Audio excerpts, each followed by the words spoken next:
नमस्ते बच्चों, Sonia Verma Hindi classes YouTube channel में आप सभी का स्वागत है।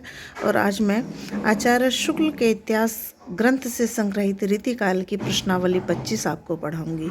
आचार्य शुक्ल के इतिहास ग्रंथ से संग्रहित यह प्रश्नावली अंतिम होगी और कल मैं आचार्य हजारी प्रसाद द्विवेदी के इतिहास से संग्रहित प्रश्नों को जो रीतिकाल से बने हैं उन्हें आपको पढ़ाऊंगी। तो चलिए वीडियो को आरंभ करते हैं। आज की प्रश्नावली 903 3 नंबर के प्रश्न से मैं आरंभ कर रही हूँ और पहला प्रश्न बनेगा, आचार्य केशव को कठिन काव्य का प्रेत किसने कहा? तो आचार्य रामचंद्र शुक्ल ने आचार्य केशव को कठिन काव्य का प्रेत कहा है। देव का पूरा नाम क्या था? तो देव का पूरा नाम देवदत्त था। देव की प्रसिद्ध रचना कौन सी है? तो भाव विलास देव की प्रसिद्ध रचना मानी जाती है। अगले प्रश्न को देख लेते हैं। भावविलास की रचना के समय देव की उम्र क्या थी? तो देव ने भावविलास को 16 वर्ष की अवस्था में लिख लिया था। रीतिकाल के प्रतिनिधि कवियों में से सर्वाधिक ग्रंथ किस कवि ने लिखे? तो कवि देव ने रीतिकाल में सर्वाधिक ग्रंथ लिखे हैं। सर्व काव्यांगों के निरूपण में प्रथम स्थान किस कवि का है?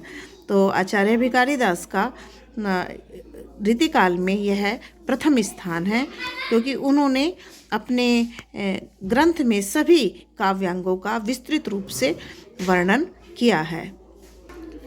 908 नंबर के प्रश्न को देखिए और मैंने इस प्रश्नावली में भी सभी महत्वपूर्ण प्रश्नों को इंडिकेट कर दिया है। जैसे मैं लिखकर मैं इन्हें महत्वपूर्ण क्वेश्चंस को इंडिकेट करती हूँ। भिखारीदास किस नाम से साहित्य में प्रसिद्ध हैं? तो भिखारीदास दास के नाम से हिंदी साहित्य जगत में प्रसिद्ध हैं। अगला क्वेश्चन, रीतिकाल में बिहारी के पश्चात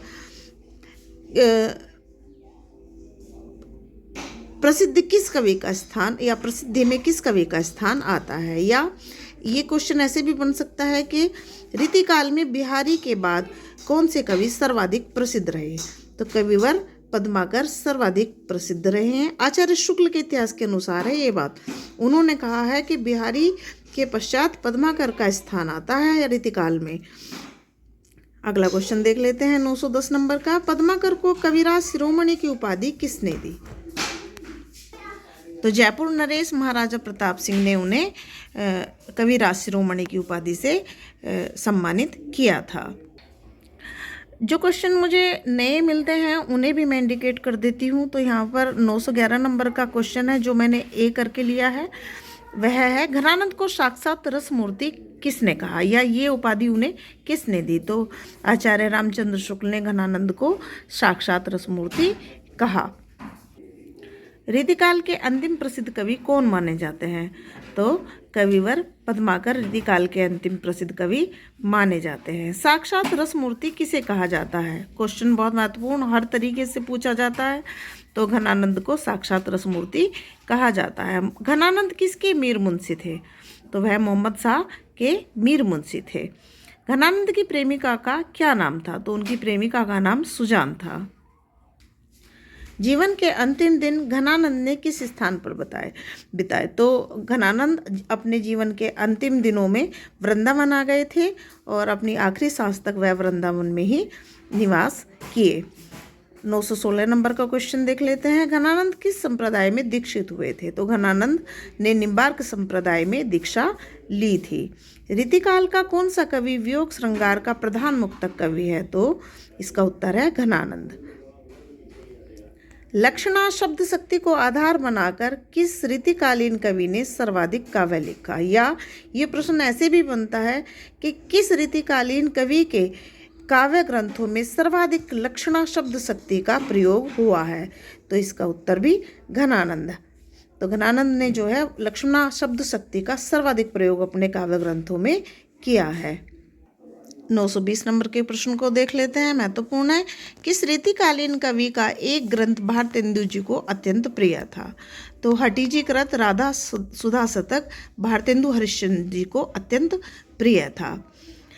अगला प्रश्न देख लेते हैं। कथा प्रबंध का सबसे बड़ा ग्रंथ कौन सा है जो रीतिकाल में रचा गया? तो वह महाभारत है और इसके लेखक हैं गोकुलनाथ, गोपीनाथ और मणिदेव। रीतिकालीन छंदों में रचित महाभारत कथा प्रबंध ग्रंथ कितने सालों में लिखा गया? तो यह प्रबंध ग्रंथ 40 वर्षों में लिखकर पूर्ण हुआ। 923 नंबर के प्रश्न को देख लेते हैं। रीतिकालीन कथा प्रबंध महाभारत ग्रंथ कितने पृष्ठों का है? तो इसमें 2000 पृष्ठ हैं। 924 नंबर के क्वेश्चन को देख लेते हैं। बोधा का पूरा नाम या मूल नाम क्या था? तो बोधा का मूल नाम बुद्धिसेन था। 925 नंबर के प्रश्न को देख लेते हैं। बोधा कैसे कवि थे? तो बोधा को रसोन्मत्त कवि माना जाता है। रीतिकालीन महाभारत के रचनाकार कौन थे? तो गोकुलनाथ, गोपीनाथ और मणिदेव रीतिकालीन महाभारत के रचनाकार थे।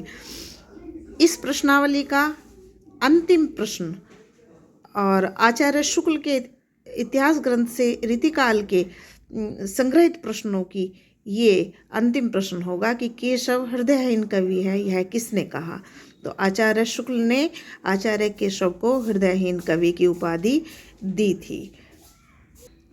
आशा करती हूँ आज की ये वीडियो आपको पसंद आएगी और इसके सभी महत्वपूर्ण क्वेश्चंस को आप अपने रजिस्टर में मेंटेन करेंगे। यदि वीडियो पसंद आए तो वीडियो को लाइक कीजिए और चैनल को सब्सक्राइब कीजिए और वीडियो को ज़्यादा से ज़्यादा शेयर कीजिए ताकि अधिक से अधिक बच्चे इसका लाभ उठाकर अपनी परीक्षा में अच्छे अंक अर्जित कर सकें।